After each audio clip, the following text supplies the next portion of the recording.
Coming up on Theater Talk. I didn't drink for 5 or 6 months until I knew what the play was. I understood the enormity of the ask, both physical and emotional and vocally and every other way that the play asks a great deal from the actor playing Richard. I just can't imagine doing it absolutely faced. Theater Talk is made possible in part by the CUNY TV Foundation.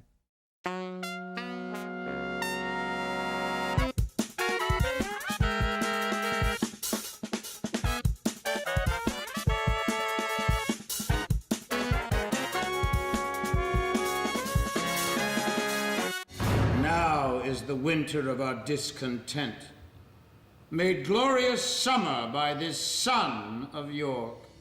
From New York City, this is Theater Talk. I'm the producer, Susan Haskins. And I'm Michael Riedel of the New York Post. So,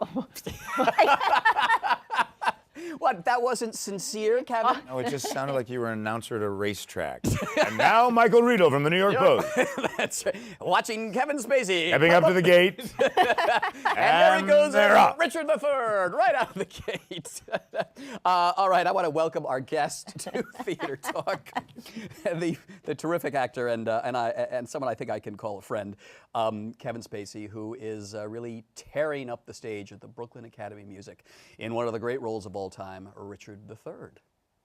Thank you. Thank you for having me. Welcome to Theater Talk. Thank you very much. All right, Kevin. I don't know if you remember this, but you gave me a tour of the Old Vic Theatre, where you were the artistic director in London a few years ago. And I asked you, all right, we were going by the pictures of all the greats, Gielgud, Olivier, in the Shakespearean performances there. And I said, what Shakespeare role do you have to do? And he said, there's going to be a Richard III in my future. Yeah. Did you know very early on in your career as an actor that Richard III was going to be a part you had to play? Maybe when I was in high school and I was sort of involved in a lot of Shakespeare then. But oddly, I haven't done that much Shakespeare. I made my New York debut in Shakespeare in the Park, and I played 5 kind of parts. A tavern person, a guard, a warrior, a priest, and then I played a messenger and I had 5 lines. And then it wasn't until I did Richard II with Trevor Nunn at the Old Vic that I played a leading role in Shakespeare. So oddly, he hasn't played a huge part of my performing life. But as far as Richard goes, it's a funny thing. Maybe somewhere along the line, I think I stopped coveting parts. Like I stopped being somebody like, I've got to play that role before I die. So it's really been driven by what directors have said they want to see me do. And in the case of Richard II, I would have never thought of that play, but that was what Trevor wanted me to do. And when I found out he'd never directed it, I thought, well, that will be an interesting experience to have the first time for each of us. And Sam Mendes was desperate for me to do Richard, and it was one of many plays that we discussed and talked about. And ultimately, it was the one we decided to do. I'm always interested in the physical deformity an actor chooses to play Richard. You have the hump, Yes. but in this case, you've decided to have a twisted, deformed leg. How'd you come up with that choice? Well, Sam and I talked, quite a lot about other performances, and you're thinking, well, I don't want to do what someone else has done. Ian McKellen famously did it with one hand. Yeah, and so it was brilliant what he could do with his other hand. You look at Anthony Sher, whose performance was almost an incredible thing of endurance, because he was on these sort of sticks and looked like a spider. There were a couple things that were challenges, physical challenges. One was when Sam told me that we were going to be working on what's called a rake stage, which means it isn't flat, it's raised. So that puts every actor on stage in a place of being in balance. You are being pushed forward or sideways. So I had to think about that, being 10 months doing a play on different stages around the world. Stages a bit that we would build, but nonetheless, they sit differently in different theaters.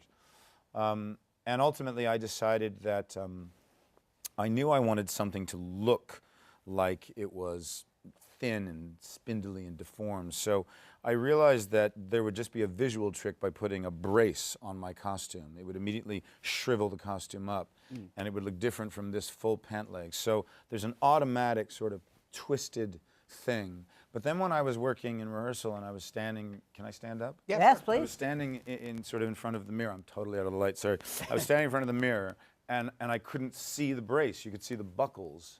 And I was like, well, oh, well, now I can see it. And then slowly I started to get on my toe and realized that by doing that, I was putting myself in balance. So I'm actually the only actor on stage who's in balance, but it allows me to move like a crab and move very, very quickly. And you move that sideways crab-like way. Yeah, so I'm twisted and my body's twisted, and then I have a wilted hand, and I had them sort of make a mold of my hand and then put it in a glove so it never moves, and it's like a weapon, because I wanted to, the thing that really shifted it in a direction that ultimately I think became what it became psychologically for me as well as physically. I went, when I did the Nancy Hanks lecture in Washington, D.C. Last April, I went and I spent the day at the Walter Reed Hospital. I wanted to meet the soldiers who had just come back from Afghanistan or Iraq or even around the globe when accidents or terrorism happens. And I spent this day meeting, I don't know, maybe 40 men and women, young guys and girls who, you know, lost a limb, lost 2 limbs, you know, a bullet through their brain which has crushed their skull. And every single one of them, I heard, well, you know, I got this new arm and I got to learn how to use it, and I got this new leg, they're putting this foot tomorrow, but then I want to get back to my unit, you know, and then I got to get back to my unit. And you heard that and realized in later discussions with some of the doctors and psychologists that overcoming the disability is what they set out to do. And I thought that's exactly how I want to approach Richard. I want to be able to turn his disabilities into weapons so that he is able to achieve things and do things that you might not expect he could do. But like these, obviously their situation is much different. But just in terms of the psychology of understanding how does someone overcome something that either they're born with or that happens to them through no fault of their own. And I was very inspired by that, the notion of overcoming. And that was what ended up making, I wanted that a weapon. I wanted the stick to be a weapon. I wanted even his ability to move, to be able to do things that in the play would be frightening, because in actuality, Richard doesn't kill anyone in the play. You never see him do any of his murderous acts. Right. They're all done off stage. And there's a couple of moments that we built in to have a moment where you actually see what he's capable of, Yes, you violently. I don't want to give those away, but there are places where you can see it. Richard Thur is such an interesting character because it depends on the actor's interpretation. You can play him straight through as the villain with the blackest of hearts. But I found your final speech, the pity speech, which I had not remembered, where Richard says, "Why should I expect anyone to pity me? I don't pity myself." And that, to me, is when it becomes a tragedy, that you suddenly do have sympathy for this villain. Choice that you made? Yeah, and a choice that Sam and I talked a lot about, because you know, it seems to me if you just listen to the words in the play, this is a man who's absolutely convinced that he has no conscience. And he's convinced of it for long periods of time. We took passages out of Henry VI and put them in where he talks literally about, I have no pity, no love, no fear. These things don't exist for me. But he's cursed. And at this time in the world, curses were taken quite seriously. The roles of the women in this play are incredibly strong. And if you remember back to the first scene where Queen Margaret shows up, beautifully played by Gemma Jones, she curses Richard and says, "No sleep close up that eye, unless it be during a tormenting dream." So this curse begins then, and even though he dismisses it, and then his mother curses him later on his way to battle, I believe these two things have an effect on him, and I wanted to be able to find out, is there a way to have this character wake up to a conscience after he has been through this nightmare where all of the people that he has murdered come to haunt him and to wish his death the next day in the battle. And by allowing that level of, oh, he actually is a human being, despite the things he's done and the murderous ways in which he has behaved, he's a human being. And even if people don't feel sympathy for him necessarily, there is suddenly a kind of empathy that I think just makes it for me as an actor, it's an incredible journey. And you meet the ending in an entirely different place as an audience member. when you've done that. I must say, I've never seen a production of Richard III where the role of how women affect him and how women respond to him and affect him is contrasted with how the men who seem to just blindly follow him are affected by him. Well, the women are reason and Yeah. the men are out murdering. Yeah. I'm just curious, the Oliviers, the Gielguds, the Ralph Richardsons, when they played these roles, these guys back in the day, they were drinkers. You know these great old actors. Yes, And Chris Plummer was on the show once, and he said, you know, when I was a young man, the mark of being an actor was you did Hamlet in the matinee, and then you went off, and you had 2 bottles of claret for dinner, and you went on, and you did Hamlet again. Can you imagine, is it possible to play a part like this and drink the way some of these great old actors did? I mean, maybe they stopped while they were doing something like Richard III, because, you know, we were talking earlier that this in some ways exposes Shakespeare as a young playwright. He was 28 years old when he read it, and he had not yet learned the lesson he learned later on as a writer, which is to give the leading actor breaks. So I've never been in a play as much as I'm in this play, and I quit drinking and everything as I started to prepare physically for the role. I trained for a number of months, and I didn't drink for 5 or 6 months until I knew what the play was. I understood the enormity of the ask, both physical and emotional and vocally and every other way that the play asks a great deal from the actor playing Richard. I just can't imagine doing it absolutely faced. Afterward, then you need a break. Can't imagine. And you were saying earlier, I mean, you've traveled the world with this play, and you're a very close company.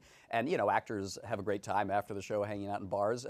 Do you have the stamina to just hang out with the actors? Or If I don't have a show the next day, like matinee show, then yes, I can go out and have a nice time. And there's only been a couple of times when I've been stonkingly drunk.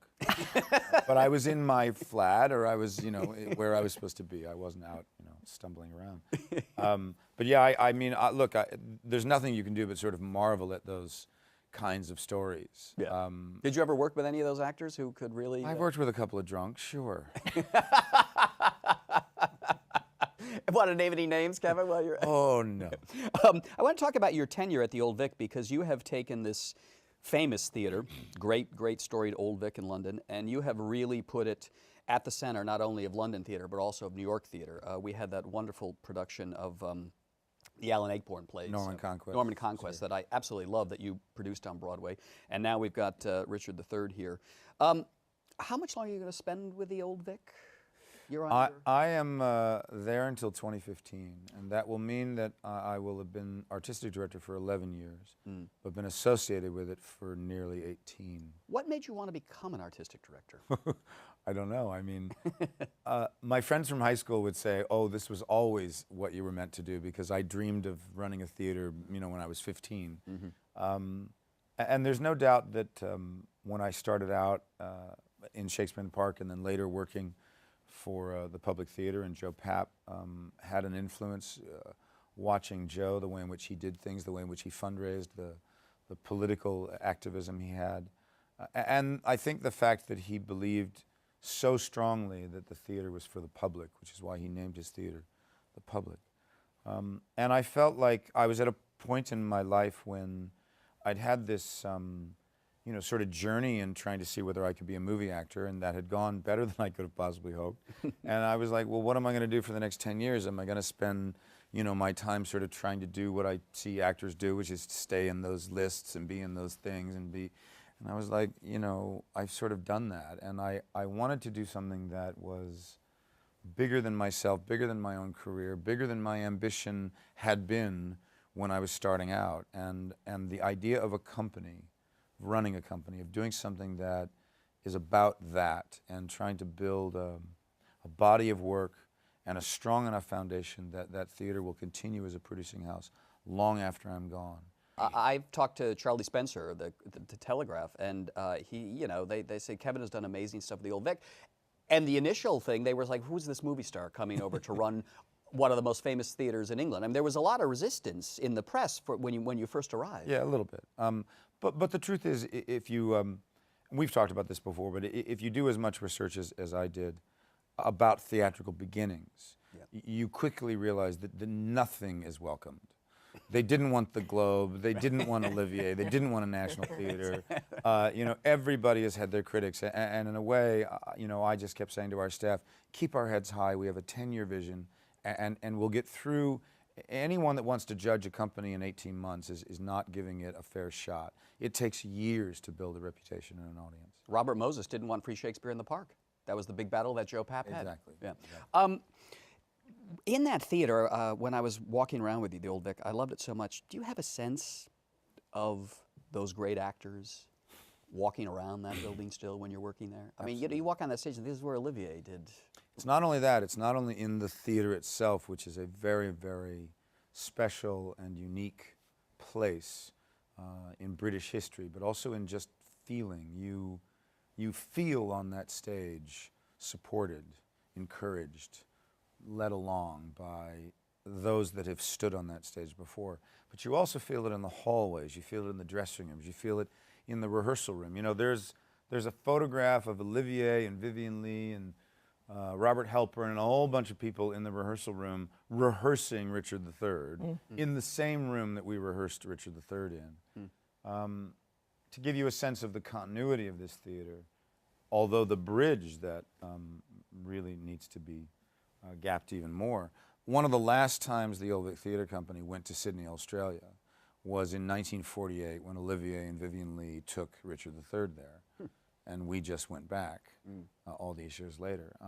Companies don't tour that much, and they certainly don't tour around the world that much. That's right. We have a nice exchange between The Bridge Project London here and New York. And BAM. But it's been the most extraordinary thing to have an opportunity to go around the world with an Old Vic English language production and give people in Beijing and Singapore and Istanbul and Naples and Qatar, Doha, in San Francisco, an opportunity to experience this play, and we're very happy. Speaking of arts advocacy, I'm going to change the subject a little bit. I heard a wonderful speech that you did, the Nancy Hanks lecture in Washington last year, where you're talking about the advancing arts and culture and why it's important.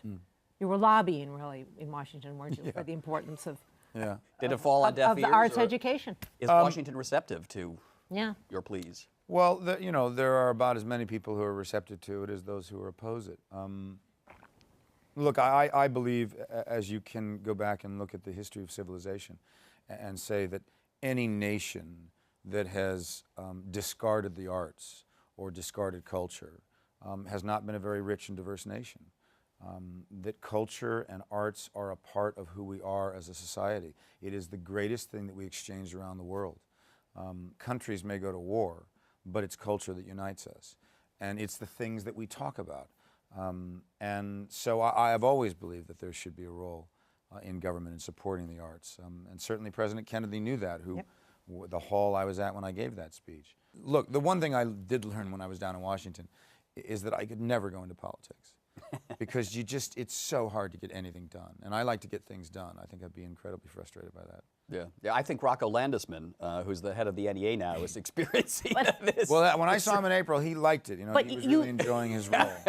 You bring up yourself as a model in this speech, and you talk very poignantly, I would have to say, about your own insecurities as an adolescent and how arts education was totally responsible. It's so responsible for you. from my experience, but it's responsible for so many, not just actors and people that have gone into the performing arts. And look, it isn't about whether or not kids are going to go into the performing arts, because frankly, if somebody wants to be in the arts, you're not going to be able to stop them. That's right. Right?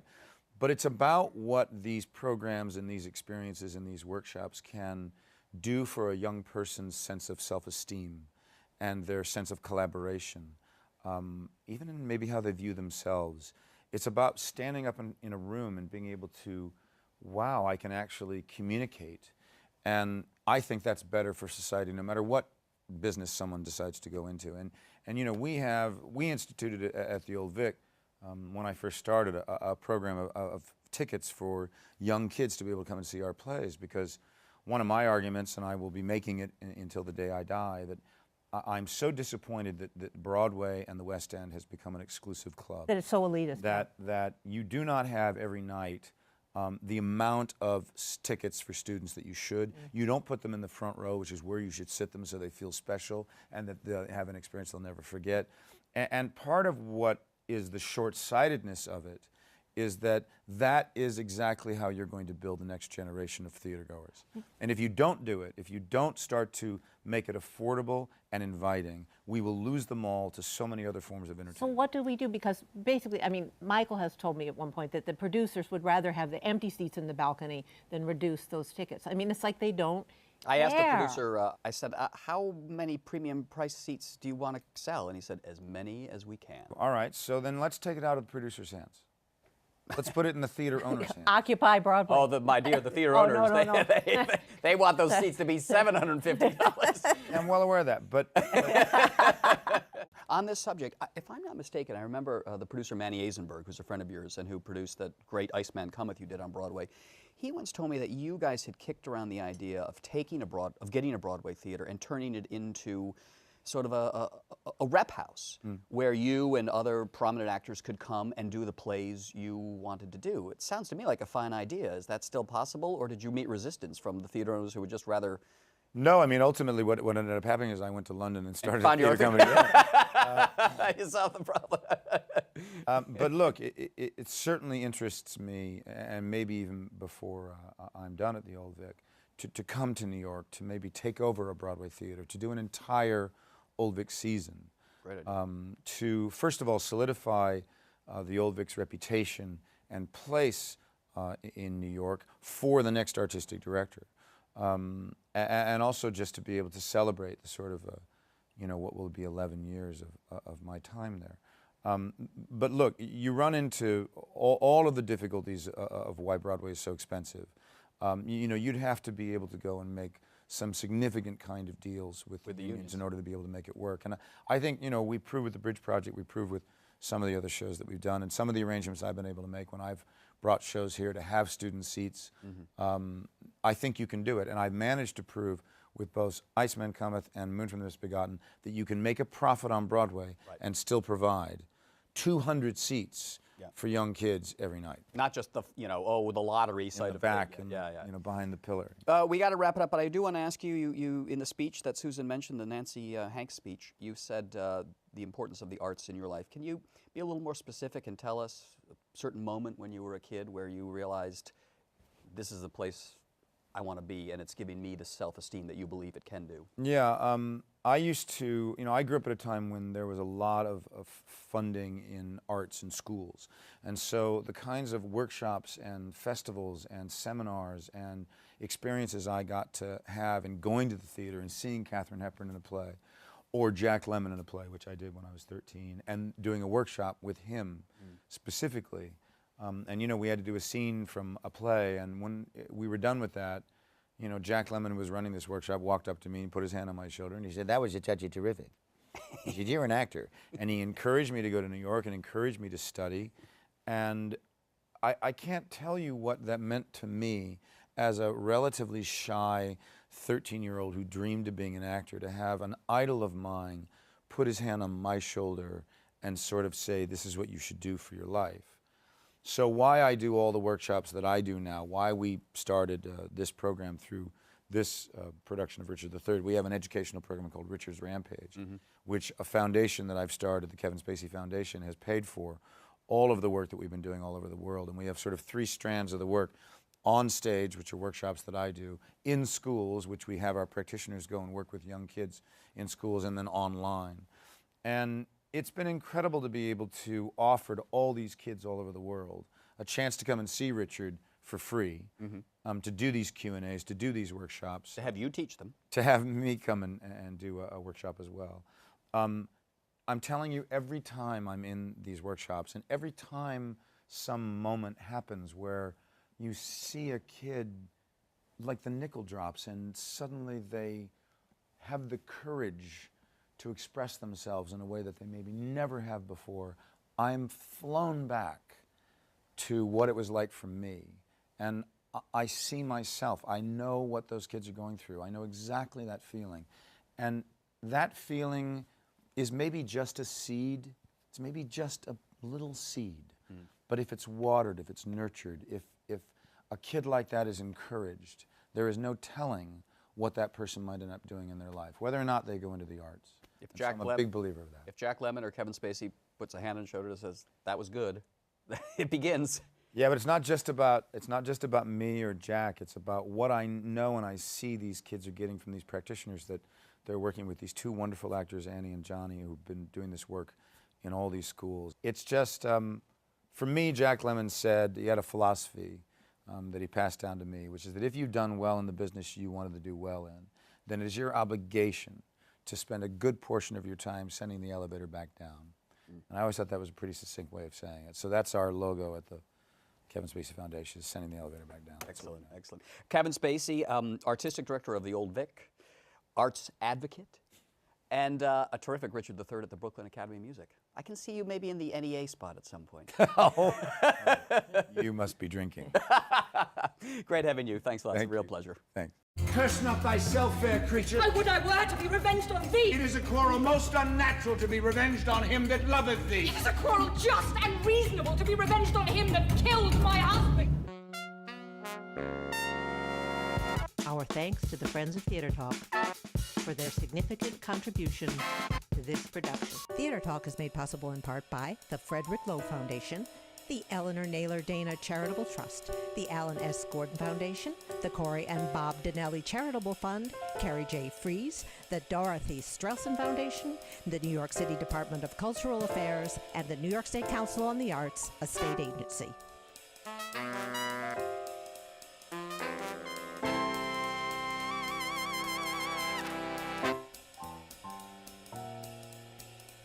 We welcome your questions or comments for Theater Talk. Thank you and good night.